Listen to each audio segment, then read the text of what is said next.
Welcome to a journey through one of the most electric encounters in modern American chess history. We are stepping back to the year 2000, inside the high-stakes environment of the 28th World Open in Philadelphia. On one side of the board, we have Grandmaster Joel Benjamin, a titan of American chess known for his deep preparation and solid, strategic foundations. On the other side sits the legendary international master Emory Tate. Joel Benjamin begins the game with a modest but flexible approach, moving his pawn to e4. Emory Tate, true to his combative nature, responds with pawn to e6, signaling the French defense. However, rather than entering the main theoretical lines, Benjamin opts for the King's Indian attack setup by playing pawn to d3. This is a subtle choice. He isn't looking for an immediate confrontation, but is instead preparing to build a solid structure where he can maneuver his pieces effectively. Tate immediately stakes his claim in the center with pawn to c5, expanding his space on the queen side. Benjamin continues his development with knight to f3, and Tate responds by challenging the center directly with pawn to d5. The tension rises early as Benjamin brings his queen to e2. This is a clever, prophylactic move. By placing the queen on e2, Benjamin prepares to recapture on e4 with a pawn while keeping the center flexible. Tate decides to clarify the central tension right away, playing pawn takes e4, and Benjamin recaptures with pawn takes e4. Now, the game takes its first unusual turn. Tate develops his knight to e7.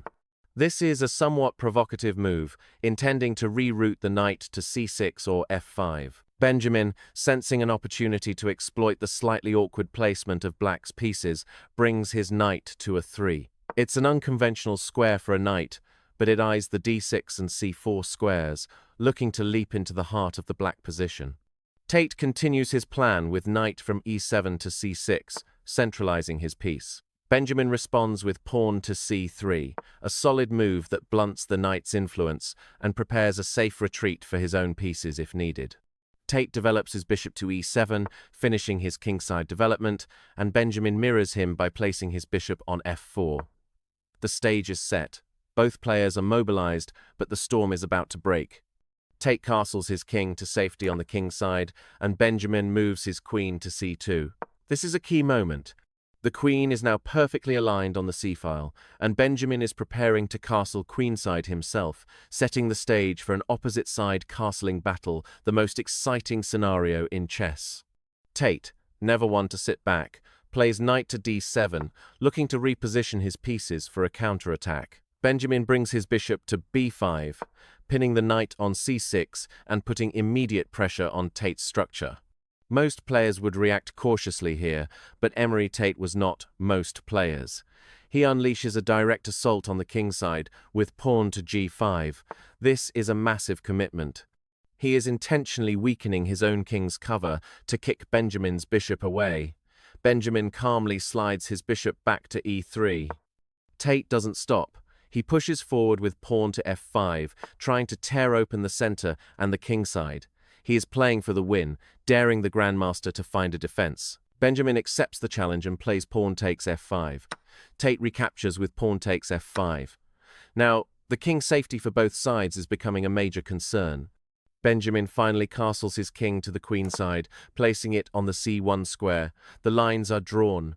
Benjamin's king is on the queen side, and Tate's king is on the king side. In such games, the winner is usually the one who delivers the first checkmate.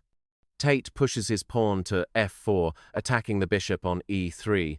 Benjamin ignores the threat for a moment and plays the stunning move, pawn to h4.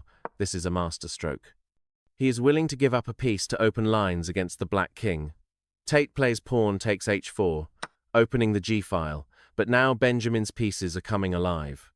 He plays bishop takes c5, removing a key defender and creating weaknesses around the black king. Tate recaptures with bishop takes c5. Now, the fire starts. Benjamin plays rook takes h4. He is sacrificing exchange for the attack. The rook is now a battering ram against the black king side.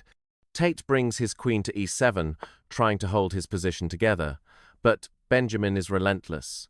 He plays bishop to c4 check. The king is forced into the corner, moving to h8. Benjamin's pieces are now swarming. He brings his other rook into the action, with rook from d1 to h1. He has doubled his rooks on the h-file, creating a lethal battery aimed directly at the h7 square. Tate tries to find a defense with knight to f6, blocking the line of the queen and covering important squares. But Benjamin has seen further. He plays knight to g5. This knight move is a dagger.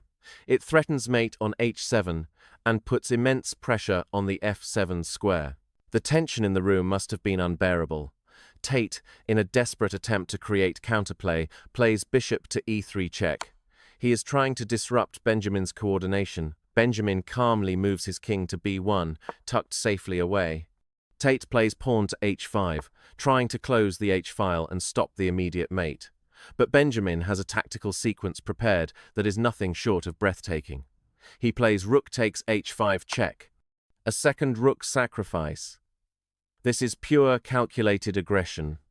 Tate is forced to capture the rook with his knight. Knight takes h5.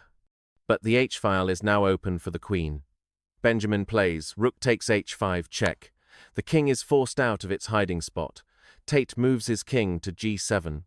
Now, the final hunt begins. Benjamin plays queen to h7 check. The king must move, and it goes to f6. Look at the board. The black king is now standing in the middle of the graveyard, surrounded by white's hunting party. Benjamin plays rook to h6 check. The king is driven further into the open, moving to e5. It is a long, lonely walk for the black monarch. Now, for the finishing blow. Benjamin leaps his knight to f3, and it's checkmate. The king has no squares left. The very pawn structure Tate used to attack has now become a cage for his own king. In just 25 moves, Joel Benjamin navigated the chaos of Emory Tate's aggression and turned it into a tactical masterpiece. Thank you so much for joining me for this incredible game. If you enjoyed this deep dive into chess history and tactics, please make sure to like this video and subscribe to the channel. Your support helps us bring more of these legendary matches to life. Until next time, keep practicing, keep attacking, and I'll see you at the next board.